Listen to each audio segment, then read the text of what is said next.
Selamat pagi Bapak Ibu Saudara yang terkasih di dalam Tuhan. Kita bersyukur pagi ini boleh menerima renungan sapaan iman. Kiranya Tuhan menolong kita semakin bertumbuh dalam iman yang berpusat kepada Kristus. Mari kita awali di dalam doa. Bapa yang Maha Baik, kami bersyukur atas pagi yang baru. Terima kasih untuk kesempatan yang Tuhan berikan kepada kami untuk mendengarkan firman-Mu. Tolonglah kami ya Roh Kudus agar kami mampu memahami dan menaatinya. Di dalam nama Tuhan Yesus kami berdoa. Amin. Firman Tuhan pagi ini diambil dari Yohanes 19 ayat 30 yang demikian. Sesudah Yesus meminum anggur asam itu, berkatalah ia, "Sudah selesai." Lalu ia menundukkan kepalanya dan menyerahkan nyawanya. Bapak Ibu Saudara yang terkasih, di bulan Agustus ini kita sering mendengar teriakan "Merdeka!" Tapi hari ini marilah kita merenungkan seruan yang agung, yaitu seruan sudah selesai. Seruan ini bukan sekedar kata-kata terakhir dari seseorang yang sedang dihukum, melainkan deklarasi penuh kuasa dari pribadi yang adalah 100% manusia sekaligus 100% Allah. Yohanes menulis bahwa Yesus berkata, "Sudah selesai." Artinya apa? Artinya misi penebusan sudah tuntas. Semua yang perlu dilakukan untuk menyelamatkan manusia sudah digenapi. Tidak ada lagi beban dosa yang menunggu dilunasi. Tidak ada syarat tambahan yang harus kita penuhi. Keselamatan di dalam Kristus sudah lengkap, sudah penuh, dan sudah sempurna. Tetapi Injil Matius, Markus, dan Lukas menambahkan sesuatu yang menarik. Yesus berseru dengan suara nyaring sebelum menyerahkan nyawanya. Jadi, sangat mungkin bahwa perkataan sudah selesai juga diucapkan dengan suara yang nyaring. Nyaring di sini bukan berarti hanya suara yang keras secara volume, melainkan sebuah pekikan yang penuh kekuatan, otoritas, dan kejelasan. Jadi bukan sebuah perkataan yang lirih atau putus asa. Bagi orang yang menyaksikan, itu adalah sesuatu yang sangat janggal, bahwa orang yang disalib makin lama akan makin lemah, makin sulit bicara dan bernafas, bahkan hampir tidak bersuara lagi. Tapi Yesus justru masih sanggup berseru dengan lantang, penuh wibawa, seakan menyatakan bahwa kematiannya bukan karena tubuhnya menyerah pada penderitaan. Itu sebabnya kita mengerti bahwa salib tidak merampas hidup Yesus. Tuhan Yesus sendirilah yang memilih menyerahkannya dengan penuh kesadaran. Seperti yang ia katakan di dalam Yohanes 10 ayat 17-18 yang demikian. "Bapa mengasihi aku karena aku memberikan nyawaku untuk menerimanya kembali. Tidak seorang pun mengambilnya daripadaku, melainkan aku memberikannya menurut kehendakku sendiri.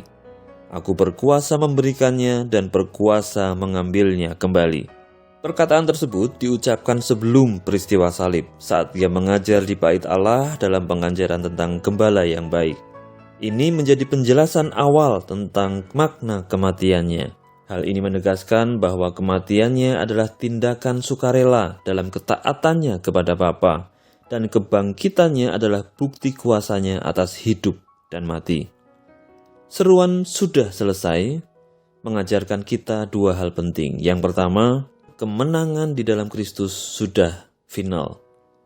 Ketika Yesus berseru, "Sudah selesai," itu berarti seluruh beban dosa umat tebusan telah ditanggung sepenuhnya oleh Kristus. Tidak ada lagi beban dosa yang menuntut kita. Tidak ada lagi usaha manusia yang bisa menambah atau melengkapi karya salib. Keselamatan bukanlah hasil kerja keras atau prestasi rohani kita, melainkan anugerah yang sudah genap di dalam Kristus. Apa artinya bagi kita?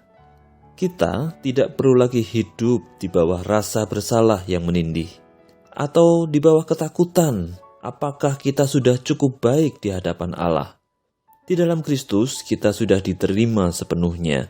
Karena itu ketaatan kita sekarang bukanlah usaha untuk membeli tiket surga, melainkan ungkapan syukur dari hati yang telah dimerdekakan. Kita taat bukan untuk diselamatkan, melainkan karena kita sudah diselamatkan.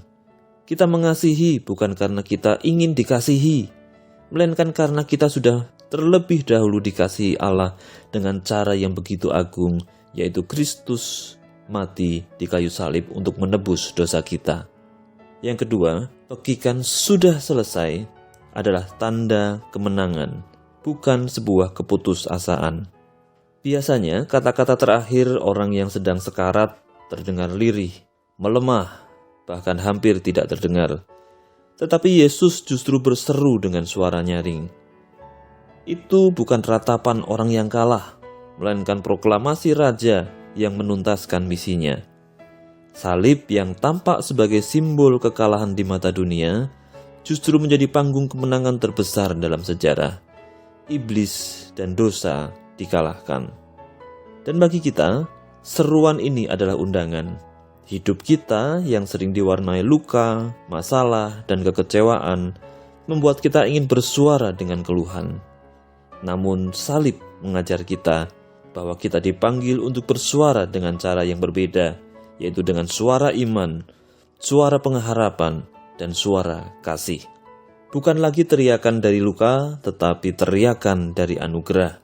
Maka setiap ucapan, setiap doa, dan setiap tindakan kita terhadap sesama hendaknya lahir bukan dari hati yang pahit atau terluka lagi, melainkan dari kasih karunia yang sudah kita terima di dalam Kristus. Jadi, mari kita akhiri renungan pada pagi hari ini dengan suatu tekad.